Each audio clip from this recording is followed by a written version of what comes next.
हम लोगों ने जो रणनीति बनाई है, पूरे जो 30 तारीख तक हर कार्यकर्ता को जिम्मेदारी दी जाएगी, बूथ स्तर पर जो है नियोजन किया जाएगा और इस बात को हम सुनिश्चित करेंगे कि ये चुनाव हम जीतें। और बहुत महत्वपूर्ण बात है, इससे विपक्ष मजबूत होगा।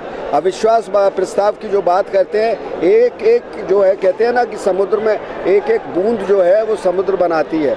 तो हम सब लोग अगर एक एक विधायक हमारे उसमें वृद्धि होगी तो हम सब लोगों की, हमारी इसमें विपक्ष की ताकत बढ़ेगी और इस सरकार की जो कारगुजारियां हैं उसको हम लोग और मजबूती के साथ उजागर कर सकेंगे।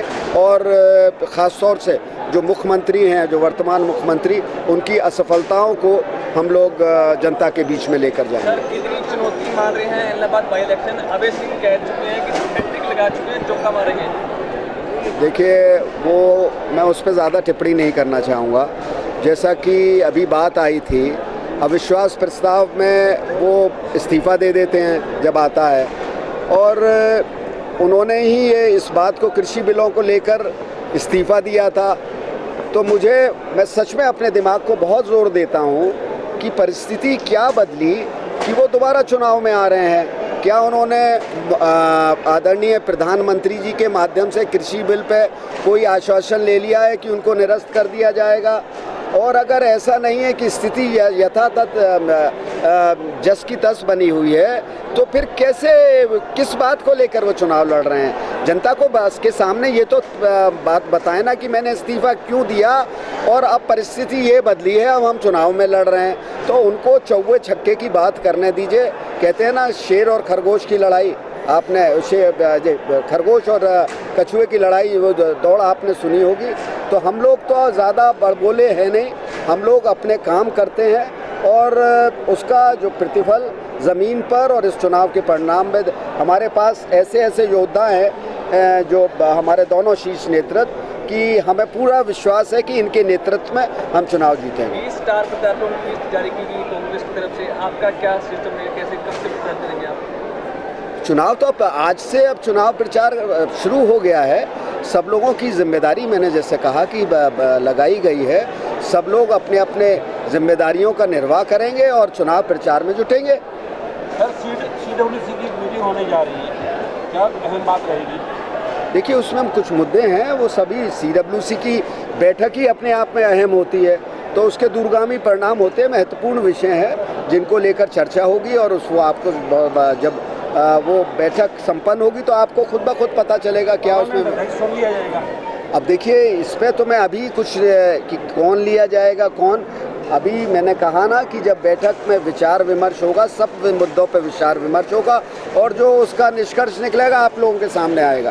तो कांग्रेस पार्टी की किससे आपके उम्मीदवार की टक्कर मान रहे हैं आप? हम तो देखिए, अगर आप स्पष्ट रूप से पूछना चाहें और स्पष्टता के साथ हम ये कहेंगे कि हमें इस समय ऐसा महसूस होता है कि हमारे सामने कोई टक्कर नहीं है। लोगों का जो हमें रिएक्शन मिल रहा है और हमारे कार्यकर्ताओं का उत्साह ये दिखा रहा है कि ये चुनाव कांग्रेस पार्टी जीत रही है। लेकिन ओवर कॉन्फिडेंस से मैं नहीं कह रही, ज़मीन की जो स्थिति हमने देखी है और दिन प्रतिदिन जैसे कांग्रेस पार्टी का ग्राफ बढ़ता जा रहा है, मुझे पूरा विश्वास है कि लोगों का मन है कि ये चुनाव कांग्रेस को जिताएंगे।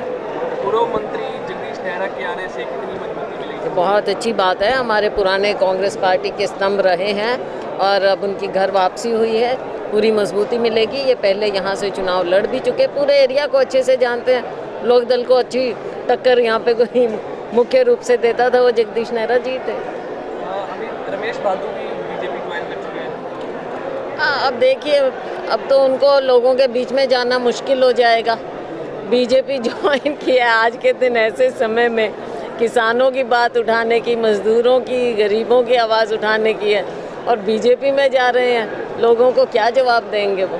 तस्वीर तो बदली हुई है, जो ये सरकार से हर वर्ग विमुख है। जैसे मैं आज तरावड़ी भी गया था, किसानों की खरीद नहीं हो रही धान की, उनको MSP नहीं मिल रही।